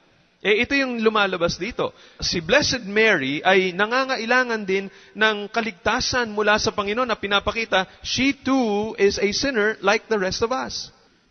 Now, another na ginagamit ng mga Roman Catholics is John chapter 2. Ito naman, makikita natin, Mary and the Lord Jesus Christ in a wedding at Cana. And Catholic defenders say that when Mary approached Jesus to tell him that the host had no more wine, Mary was taking on an active role as mediator. Kita nyo, parang siya na ngayon yung lumalapit kay Jesus at sinasabihan siya, "Oh, anak, wala na silang alak dito, nakakahiya naman, gawa mo ng paraan ito." Kaya ang tingin ng mga Catholic defenders, ang lesson dito is that, kung gusto ninyong makatanggap ng grasya mula sa Panginoong Hesus, lumapit kayo sa kanyang nanay. But a careful reading of this passage and a basic understanding of the purpose of the Gospel of John show us that the focus of the passage is not Mary, but Jesus. Tinan niyo yung nakalagay sa John chapter 20 verse 31. Dito nakalagay very clearly ang purpose bakit sinulat ni John ang buong librong ito. John chapter 20 and verse 31. Sabi dito, "But these are written Nasulat itong mga nakalagay dito simula sa John chapter 1 hanggang sa portion na ito. These are written that you may believe that Jesus is the Christ, the Son of God, and that by believing you may have life in His name. Kaya sinulat ang lahat ng accounts, lahat ng kwento na mababasa nyo rito sa John, lahat ng milagro, lahat ng arguments, lahat ng debate, ang pakikipag-usap ni Jesus Christ sa kanyang mga kaaway, sa mga Sadducees, sa mga Pharisees, sa mga scribes, yung kanyang pakikipag-usap sa kanyang mga disipulo when he was in the upper room just before he was taken captive by the Roman soldiers. Lahat ng mga nakalagay dito. The intention of that is so that you might believe that Jesus is the Christ, the Son of God, and that by believing, you may have life in His name.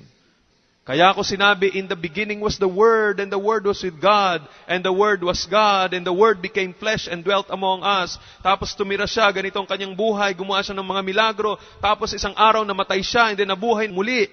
Lahat ng ito ay kwento ko upang maniwala kayo na itong akala ninyong ordinaryong karpintero na Hudyo, siya ay talagang anak ng Diyos.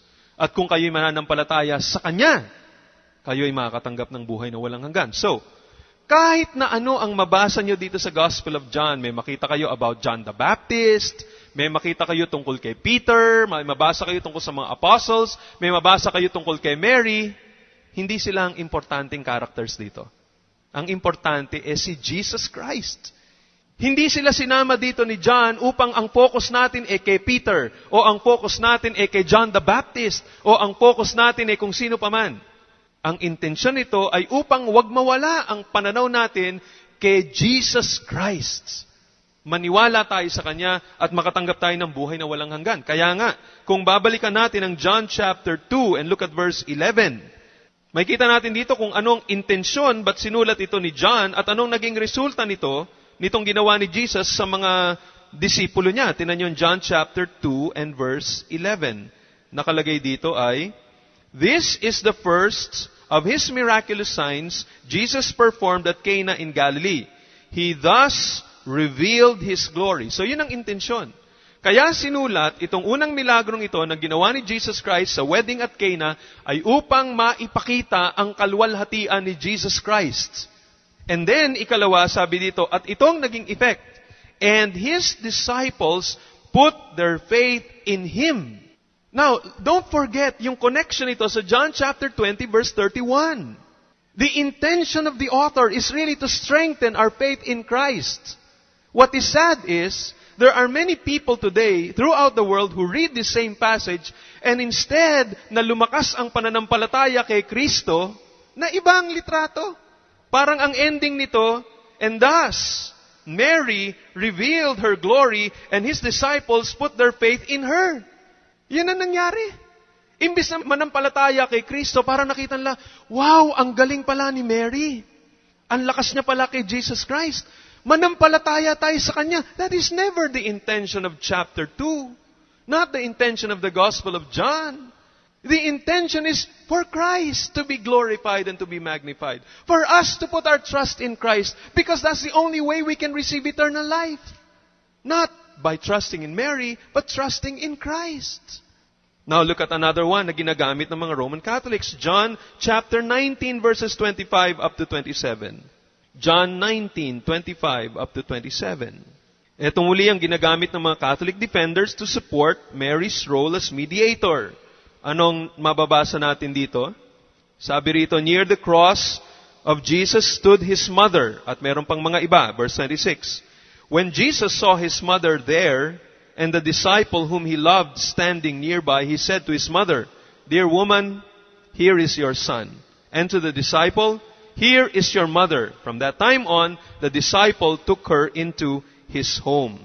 Now, ang claim ng iba patungkol dito ay ganito, that Christ Himself specifically gave Mary this role as mediator nung sinabi niya, "Dear woman, here is your son." According to the Roman Catholic defenders, this was supposed to be a metaphor of the spiritual motherhood of Mary. For them, they see that when Christ gave Mary to the Apostle John, this was a picture of her being a model mother for the church. She is given by the Lord to the church to be her spiritual mother. So yun ang kanilang iniisip na, nung sinabing, here is your mother. Si John, para siyang litrato ng buong iglesia. Lahat ng mga disciples ni Jesus Christ. So sinasabi ng Panginoong Hesus, kayo ngayon, iglesia, ito ng nanay ninyo. Here is your spiritual mother, si Mary na. Now, I think a better explanation dito sa passage na ito is what is found in the comment of Albert Barnes. Pakinggan niyo ang kanyang comment and you'll find this more reasonable. And as I said, we're still looking at John. Huwag natin kalimutan. Nandito pa tayo sa Gospel of John at ang laging magkokontrol ng ating interpretation ng John is John chapter 20 verse 31. Huwag mo mawawala yon.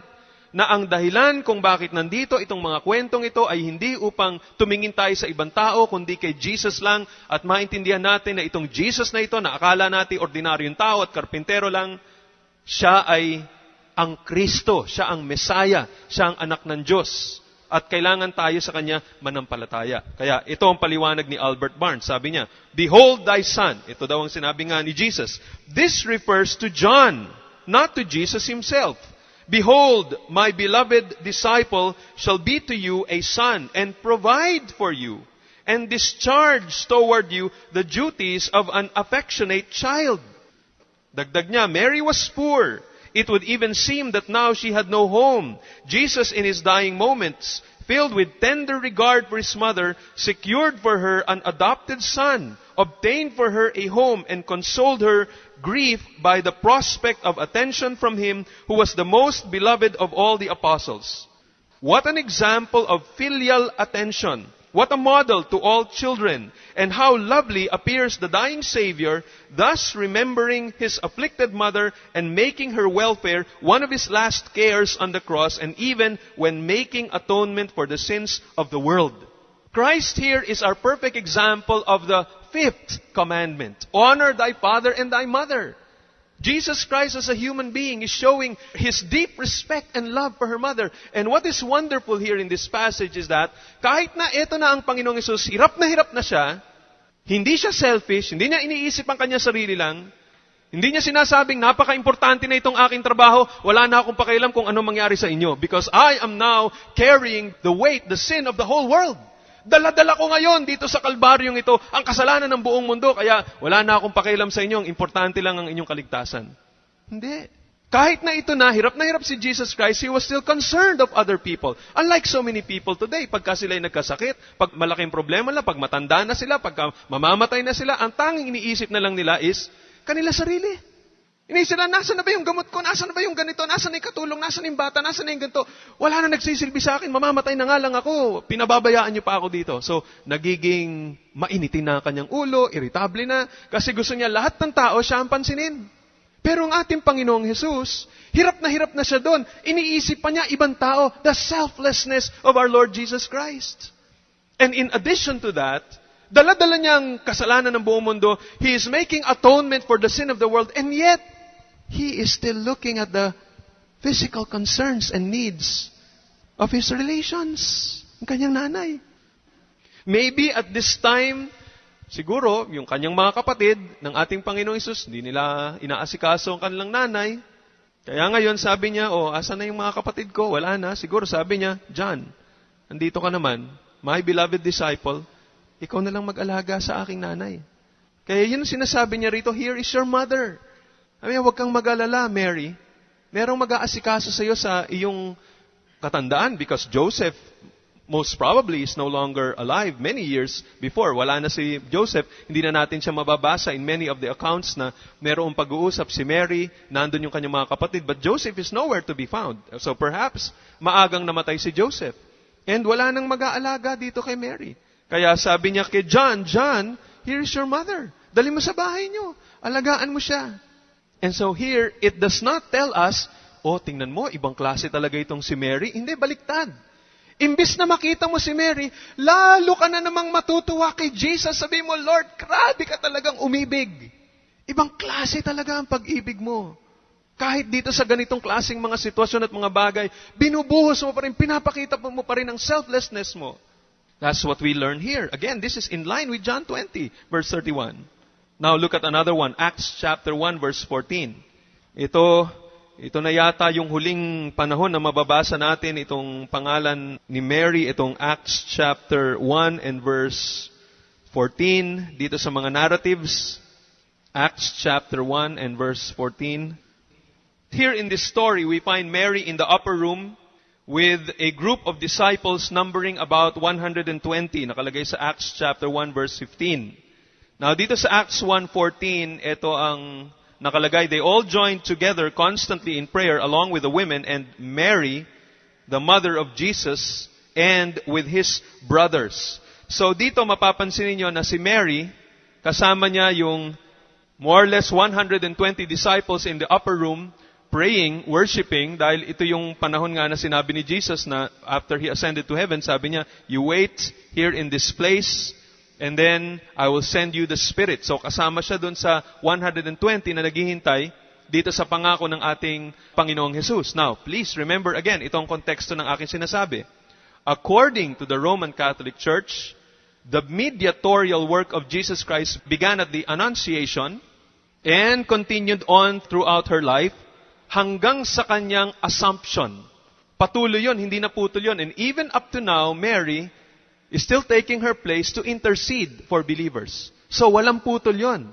Kaya iisipin natin kung ganun talaga ang ginawa ni Mary, laging very active yung kanyang role in mediating, in etong role niya in interceding.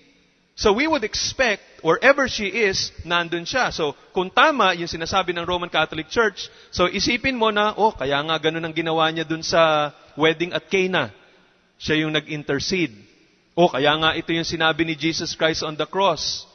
Woman, behold thy son. And we would expect na pagdating itong panahon na to, lalo na umalis na si Jesus Christ, ascended to heaven, lalo sigurong magiging active ang role ni Mary as mediator. Pero tingnan natin kung ano yung kanyang ginawa dito at ano ang tingin sa kanya ng mga disciples. Now you will notice dito sa Acts chapter 1 and verse 14 and 15, in those days, tingnan ninyo, look at the person who took the leadership role. Instead of Mary taking the leadership role, katulad ng mga nangyayari sa mga apparitions ngayon, hindi kayo makakarinig masyado from the Roman Catholic Church na si Peter ang nagpakita. Mas madalas si Mary ang nagpakita. That means she's taking the active role. Makikita nyo dito, ang tumayo, instead of Mary, and she was one of them, it was Peter. In those days, Peter stood up among the believers, a group numbering about 120, and said, brothers, the scripture had to be fulfilled, which the Holy Spirit spoke through the mouth of David concerning Judas, who served as guide for those who arrested Jesus.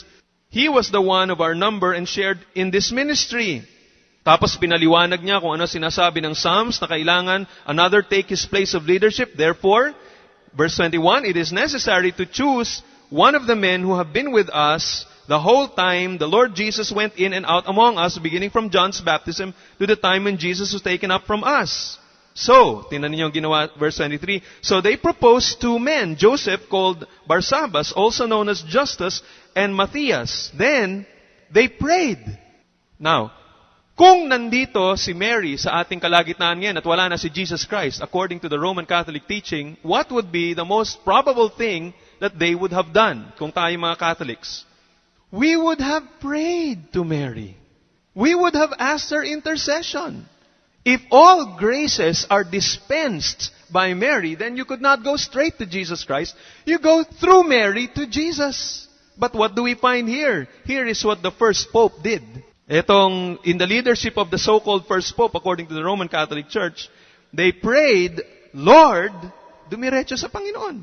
Lord, you know everyone's heart. Show us which of these two you have chosen to take over the apostolic ministry, which Judas left to go where he belongs. Then they cast lots, and the lot fell to Matthias, so he was added to the 11 apostles.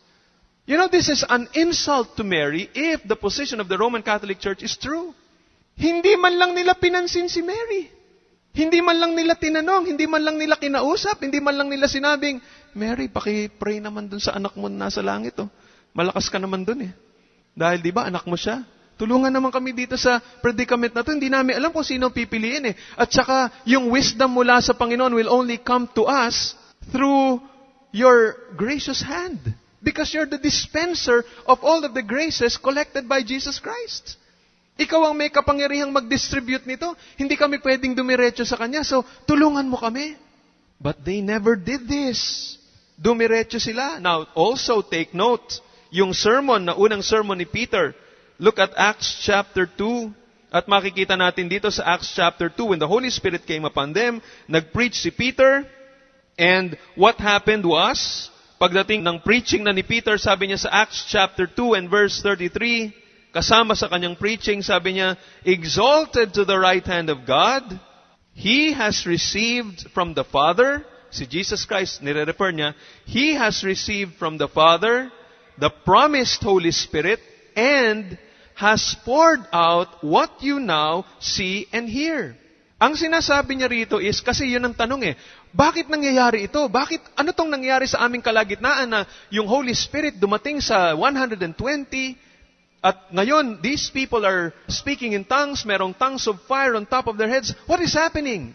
So now Peter preaches and explains, sabi niya, this is what happened to Jesus Christ. Inangat si Jesus ng kanyang Ama, and sabi niya dito, He has received from the Father the promised Holy Spirit and has poured out what you now see and hear. What he's saying is, it was Jesus Christ Himself who received the Spirit, and He is the one who poured the Holy Spirit directly to the church, directly to the apostles, directly to the disciples, without any intercession of any person, without the mediation of Mary or any other person. Diretso. Hindi na kinakailangan na may mediator pa between Jesus Christ and the church. From His hand, directly, the Holy Spirit was given. At kung ganun ang nangyari dito, makikita natin that later on when He preached to the household of Cornelius, ganun na naman ang nangyari just as what happened here. He was talking about Jesus Christ. He wasn't talking about Mary. Peter was preaching about Jesus Christ. And in the middle of his preaching, the Holy Spirit came directly upon the Gentiles, which is a picture of how we receive graces from the Lord. We receive it directly from the hand of Jesus Christ without any mediation of angels or saints or even Mary. Diretso nating natatanggap mula sa kamay ng ating Panginoong Jesus. At ito ang tinuturo sa salita ng Panginoon Diyos. For this reason, the message of the apostles were limited to Christ. Kaya yun ang dahilan kung bakit sa 1 Corinthians chapter 2 verse 2, sabi ni Paul, For I resolved to know nothing while I was with you except Jesus Christ and Him crucified. For him, Christ was enough. The message about Christ was enough. It doesn't matter if he doesn't talk about himself. It doesn't matter if Paul doesn't talk about himself. Peter doesn't talk about himself. They don't talk about Mary. You don't miss anything. Walang mawawala na hindi mapag-usapan tungkol kay Mary. Unlike today, many people think if you don't talk about Mary, if you don't talk about His special relation with Jesus Christ, you miss a lot. You don't receive benefits from Jesus Christ. Wrong. Sabi ni Paul dito, wala na akong inisip, wala na akong preach sa inyo. I resolved to know nothing while I was with you except Jesus Christ and Him crucified. He didn't talk about and Mary assumed. No, it's just Jesus and Him crucified. In fact, in 2 Corinthians chapter 11 verses 2 and 3, tingnan niyo ang lalim ng kanyang pag-ibig kay Jesus Christ. 2 Corinthians 11, 2 and 3, I am jealous for you with a godly jealousy. I promised you to one husband, to Jesus Christ, so that I might present you as a pure virgin to Him. But I am afraid that just as Eve was deceived by the serpent's cunning, your minds may somehow be led astray from your sincere and pure devotion to Christ. Grabe ang pagseselos ng apostol.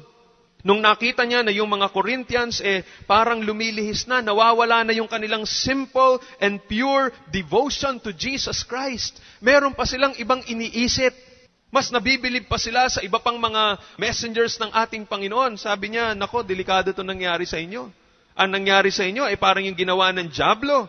Just as Eve was deceived by the serpent's cunning. Ganun na nangyari ngayon sa inyo. Natutokso na naman kayo ng dyablo dahil nawawala ang inyong sincere and pure devotion to Christ. Anytime na napofocus ang ating isipan sa mga angels, sa mga apostles, sa mga saints, nawawala yung simple and pure devotion to Christ, it is committing spiritual adultery. Sumasama ang loob ng mga apostles kung gano'n na nangyari. Gusto nila si Kristo lang. Wala nang iba, not even His mother. Iba kasi iniisip, hindi ka naman kasi makakalapit kay Jesus Christ sa anak, kundi ka dadaan sa nanay. If you think that way, mali kasi yung analogy na ginagamit natin. Maaring totoo yun sa Pilipino in some cases, but that is not true with Jesus Christ and His relationship with us. Ang relationship ni Jesus Christ sa atin, parang kaibigan. That's one analogy, one picture. Now, think about the kind of friendship between Jonathan and David in the Old Testament. Grabe ang kanilang relationship and love for one another. Hindi kinakailangan na si Jonathan ay pumunta sa nanay ni David o si David pumunta sa nanay ni Jonathan para sila magkasundo o magkasama. Hindi niya sinabing, nandiyan ba si David? Pwede ko bang makausap? Hindi pwede. Mrs. David. O kung ano man ang apelido niya. Pwede ho bang pakitawag naman ang anak ninyo para makasama ko o makasundo ko? You don't need that. Because the Bible clearly says, grabe ang pag-ibig, ang relationship ni Jonathan at saka ni David. Hindi na kinakailangan na sino mang mediator. Kaya nga tingnan ninyo kung paano i-express ni Pablo ang pag-ibig ni Jesus Christ sa iglesia. Look at these examples. Galatians chapter 2 verse 20, sabi ni Paul. Galatians chapter 2 verse 20. I have been crucified with Christ and I no longer live, but Christ lives in me. The life I live in the body, I live by faith in the Son of God. Look at this. Who loved me and gave Himself for me. Si Jesus Christ ay hindi anak na parang mahirap makasundo. Mahirap paibigin. Playing hard to get. Na kinakailangan pa yung nanay niya ang magkumbinsi sa kanya, sige na naman, lapitan mo na naman yon kasi lumapit na sa akin yun . Hindi kailangan nun. Kasi sabi dito, Christ Himself lives in the body of Paul and this Son of God loved him so that He was even willing to give Himself for him. Hindi na niya kailangan ng nanay niya. Si Jesus Christ mismo, binigay niya yung kanyang buhay para kay Paul. Look at Romans chapter 5 verses 6 to 8. Again, tingnan na naman natin ang attitude ni Jesus Christ. Romans chapter 5 verses 6 to 8. You see, at just the right time when we were still powerless, Christ died for the ungodly. Pati nga yung masama pang tao, mahal na ni Jesus Christ. He died for the ungodly. Very rarely will anyone die for a righteous man. Though for a good man, someone might possibly dare to die. But God demonstrates His own love for us in this. While we were still sinners, Christ died for us. There is no need for a Mary here. Because it says here, the Father Himself loves us so much, He gave His Son. And Jesus Christ didn't need any prodding from His mother. Jesus Christ willingly gave Himself up to die for us. Even while we were yet His enemies. Look at Ephesians chapter 5, 25 to 30. This is another analogy na kailangang makita natin about the relationship of Jesus with His church.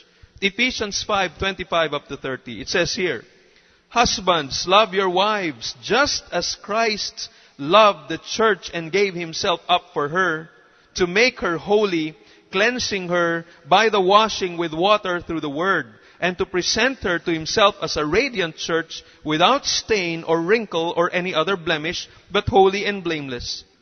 In this same way, husbands ought to love their wives as their own bodies. He who loves his wife loves himself. After all, no one ever hated his own body, but he feeds and cares for it, just as Christ does the church, for we are members of His body. Here is another picture. Yung relationship ni Jesus Christ sa atin is as a husband to a wife. Ano ba sabi ng Biblia tungkol sa husband and wife? A man shall leave his father and mother and shall cleave to his wife, and the two will become one flesh. Mali kasi yung analogy na parang ibang tao, ang isang Kristiyano, ibang tao si Jesus Christ, anak sa ni Mary, malayo. Hindi ganun . Sabi dito, they are one flesh. In fact, ganito pa nga kalapit yung relationship ni Jesus with the church. The church is called branches connected to the vine. Ganun kalapit. If we are branches connected to the vine, where is the mediator between Jesus and us? Wala na. There is no need for another person to intercede for us. Nakadikit na tayo kay Jesus Christ. Kaya nga sabi ni Paul sa Galatians 2:20, I've been crucified with Christ. I no longer live, but Christ lives in me. How close could that be? Masyado ng close. He's already in you. You don't need any other person para mag-mediate, mag-intercede para sa iyo. Ando na sa puso mo eh. We're always imagining Jesus Christ is so far away, and Mary is closer to us, and we pray to Mary, and then Mary tells her son, anak, tinan mo naman yon si Jurem. Oh, ang dami niyang tulungan mo naman siya. Maawa ka naman sa kanya. O sige na nga, buti na lang, nanay kita. Kung di lang kita nanay, hindi ko gagawin yon. Hindi, utak Pilipino yun eh. And kahit Pilipino, it doesn't always work that way. Imagine kung ganun ang relationship ng mag-asawa. Every time na may kailangan yung misis, every time na may kailangan yung mister, pupunta muna doon sa nanay. Ma, sabihin mo naman yung asawa ko, ganyan-ganyan. No? Kasi every time, ma, sabihin mo naman yung anak ninyo dahil hindi kami magkasundo. Lagi na lang ganun. That's not good for a relationship. And so the picture that Christ shows here is that pati yung wife, sabi niya, one flesh. Kaya nga ang picture dito na sinasabi ni Jesus, after all, no one ever hated his own body, but feeds and cares for it just as Christ does the church, for we are members of His body. Para tayong katawan ni Kristo. Kaya't inaalagaan niya tayo as His own body. Hindi natin ang kailangan ng iba pa. So, in contrast, so yan ang turo ng Roman Catholic Church at nabasa natin sa mga official writings nila. And I heard priests really talk about and emphasize na dapat ang mga believers talagang would recognize Mary, would really come to her, for they could not come to Jesus apart from her. Maririnig natin yon. Some priests, hindi natatapos ang kanilang prayer in the name of Jesus Christ, dinadagdag pa yung role ni Mary doon. But in contrast, ano ang tinuturo ng Biblia? Well, the Bible teaches, 1 Timothy chapter 2, verses 5 and 6. 1 Timothy chapter 2, 5 and 6, for there is one God and one mediator between God and men. Ano, wala nang singit ditong iba. The man, Christ Jesus, who gave Himself as ransom for all men. Someone said, contrary to the fanciful human imaginations, the Bible teaches that Jesus is the mediator of the new covenant, Hebrews 12:24. He is the door to salvation, John 10:9. And all God's grace and kindness are given through Jesus Christ, Ephesians 2:7. No one is saved through Mary, all are saved who call on the name of the Lord. Romans 10:13. All blessings we receive from the Lord in the heavenly places if we are in Christ. Diretso yun. Terry Johnson, author of the book The Case for Traditional Protestantism, wrote, a mediator is one who intercedes on behalf of alienated persons. How do I receive the benefits of what Jesus Christ did on the cross? Yun ang tanong natin kanina eh. Paano natin matatanggap yung ginawa ni Kristo sa krus? Can I go directly to God for them? No. The gulf between God and man is too great. God is pure and holy and cannot tolerate a sinner like me. The benefits of death must be mediated to me through another. Who then can go to God for me? Who can plead my case before God? Who can ensure that the merits of Christ are credited to my account and my sin to His? Only one can mediate for me, Jesus Christ. The Apostle Paul writes, for there is one God and one mediator between God and men, the man Christ Jesus. Likewise, the writer to the Hebrews says that Christ as our mediator intercedes for us. Hebrews 7 verse 25 reads, therefore, He is able to save completely those who come to God through Him, because He always lives to intercede for them. We are able to draw near to God directly because of Christ's mediation. He always lives to make intercession for us. To whom do I turn to get what I need from God? Who can assist me in my search for the forgiveness of my sins and peace of conscience? The answer given by Scripture, reformers and believers today is Christ alone. He alone mediates the blessings of redemption. He alone justifies. He alone forgives. He alone sanctifies. He alone adopts us into the family of God.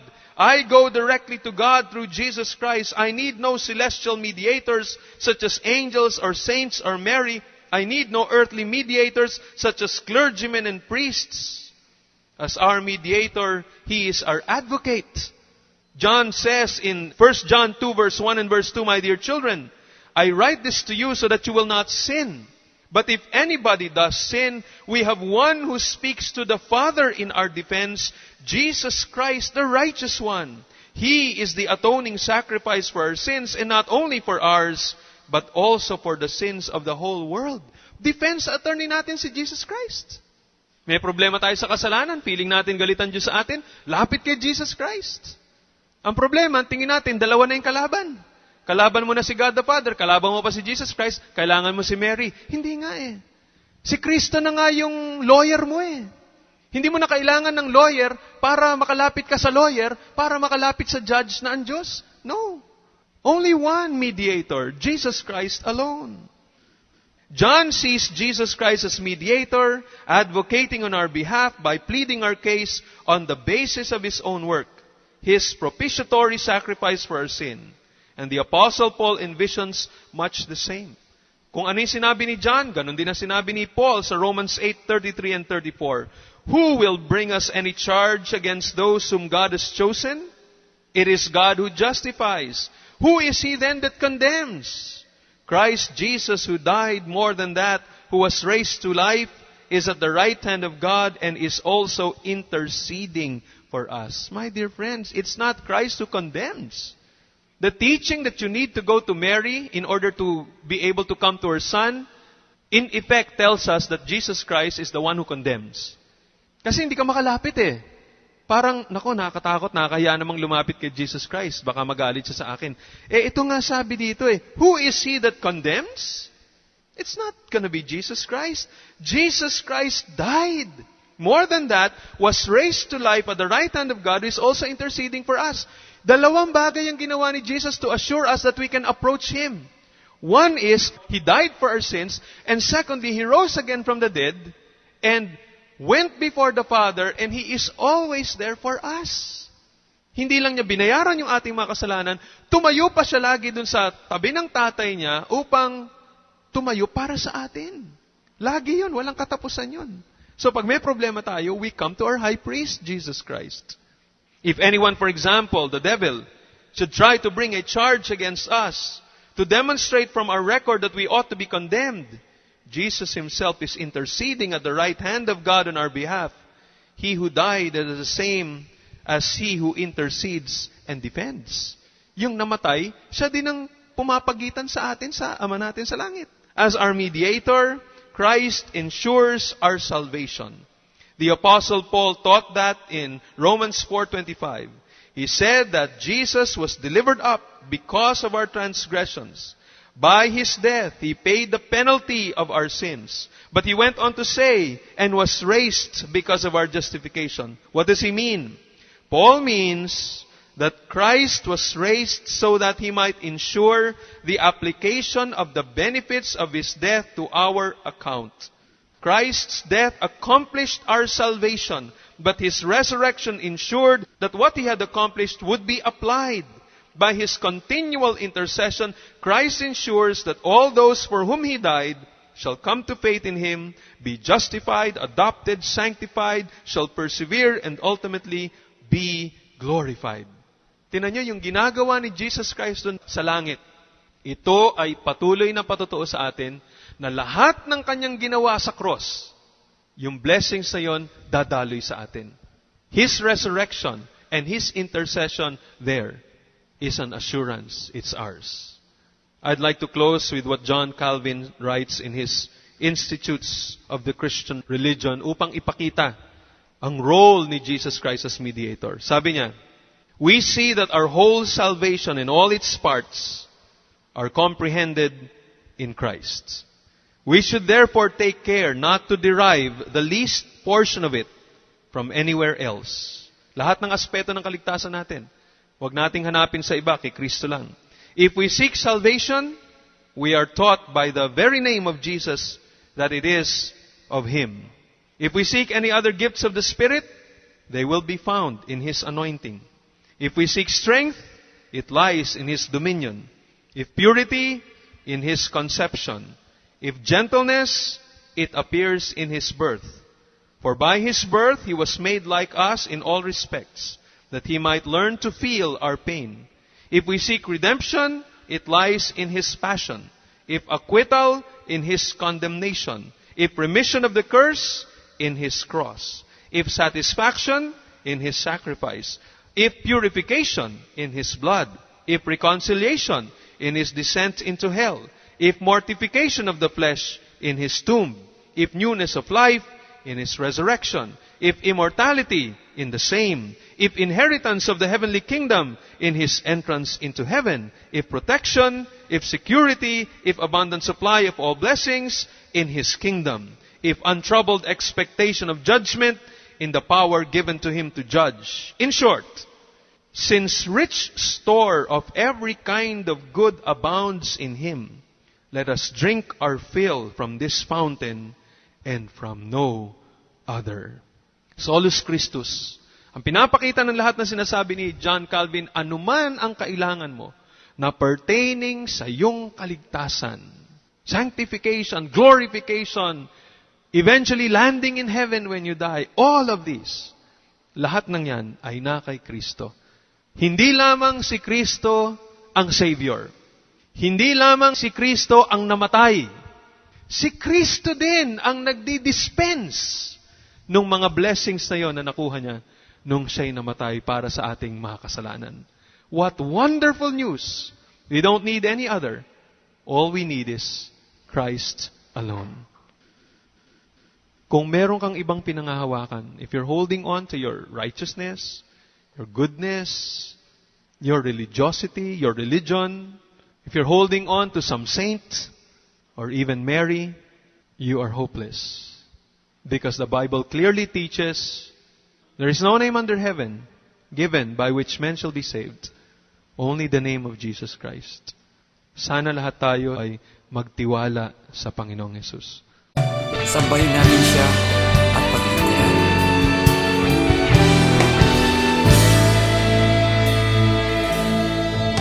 Sinasamba kita, wala nang tulad mo. Langit at lupa ay sasamba sa'yo. Hari ng buhay ko, hari ng lahat. Ikaw lamang, O Diyos, ang nais ko.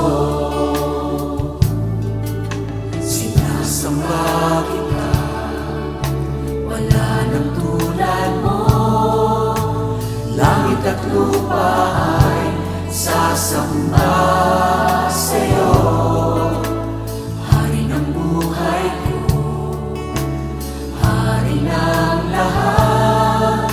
Ikaw lamang, O Diyos, ang nais ko. Kami ay yuyuko sa'yo at sasamba. Aawit ng papuri, itataas kita. Magbibigay pasasalamat sa iyong mga gawa. Hari ka't Panginoon ng buhay ko. Minsan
mga